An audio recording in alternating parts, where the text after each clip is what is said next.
Hi, I'm Erin Knight. I'm a nature educator here at Lake Honesty Nature Preserve, and I want to share my conservation story with you today. I can't say nature educator without smiling. I just can't do it. I love what I do so much that it shows on my face every time I talk about my work and about this place. Nature education combines some of my greatest passions, and the fact that I get to share that passion with all the people who come here to learn is just the best. I love it so much, and as you hear my story, you'll understand why it's so meaningful to me and why this place is so meaningful. I got to come here before it was a park or nature preserve and see the vision that some of those insightful first founders had for this place.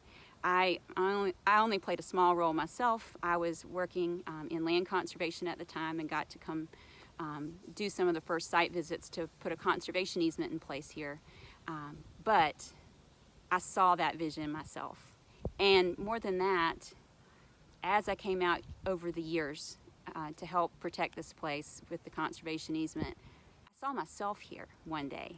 I loved what I was doing then. I didn't have any rush to leave there, but I really could, especially as the education program began to develop here, I could see myself here, day after day, surrounded by nature and sharing my passion for nature with others. And now I'm here. So that's how the story ends as of now. My conservation story will continue.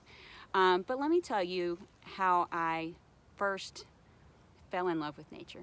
I was inspired by my parents to have a love of nature very early on.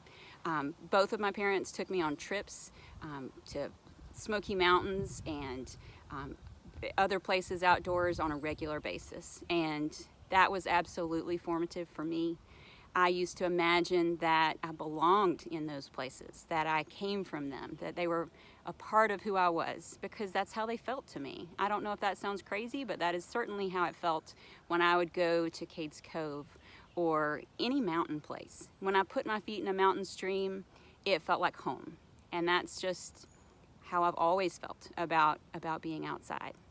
But my true home, the place where I lived and grew up, was probably even more fundamental to me building a love of nature, even if I really resisted it as a child in some ways. All my friends seemed to live in subdivisions, and they had swimming pools, and they could walk to each other's houses, and I had none of that.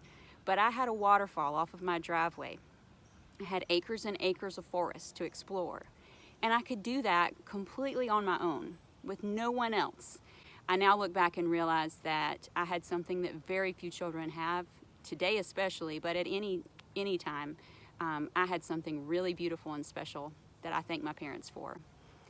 And I especially see my dad as an influence on my conservation education. My mom has shaped me in other ways, but when I'm looking to my conservation story, my dad taught me a lot about flowers and gardening, and he learned a lot of that from his mother before him. She, my granny, is a big part of our conservation story and that of many of my family members. She was a single mom and did not have the education she wished she could have had.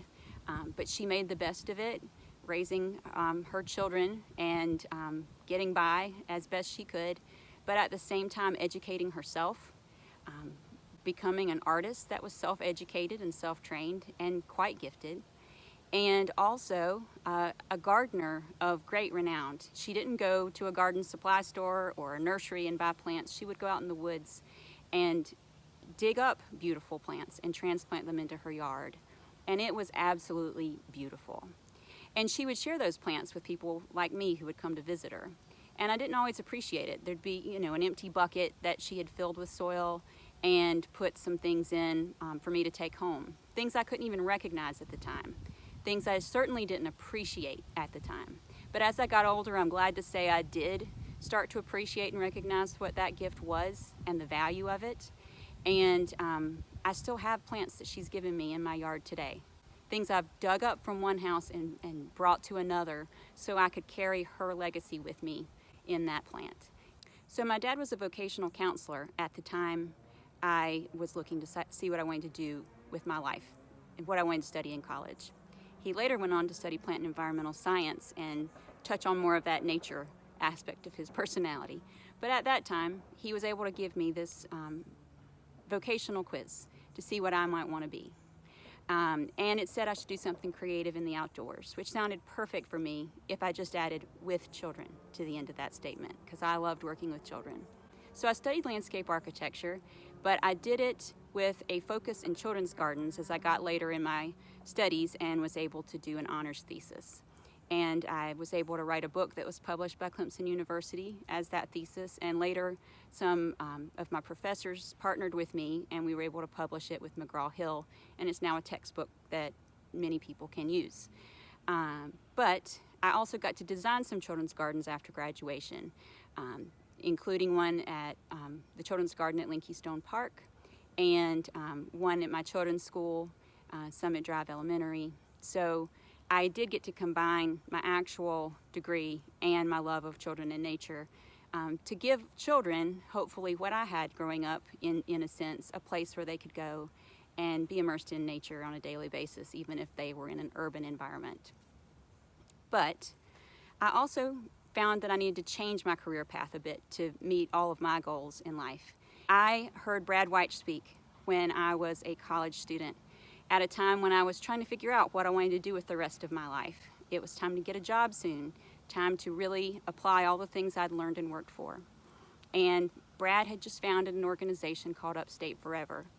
Upstate Forever was Brad's answer to his concern that the upstate was growing at unprecedented numbers. People were coming here and there wasn't a plan for their growth, for the growth of the region. It led to sprawl, unplanned growth. It was potentially going to destroy the very things that were attracting people here in the first place.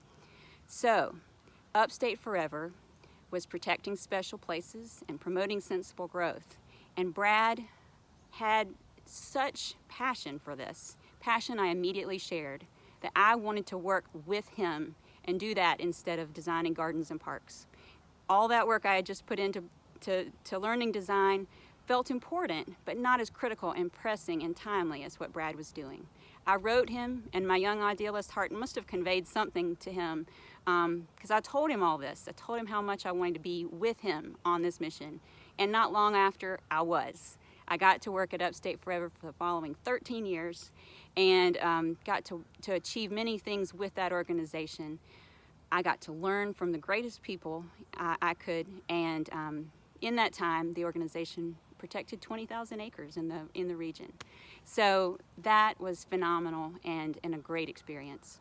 I had my kids during that time, and they're certainly part of my conservation story, and I hope to be writing their story, right? Hope that theirs has adventures in it here at Lake Constantine Nature Preserve since they were young, as well as going out and visiting landowners I worked with at Upstate Forever.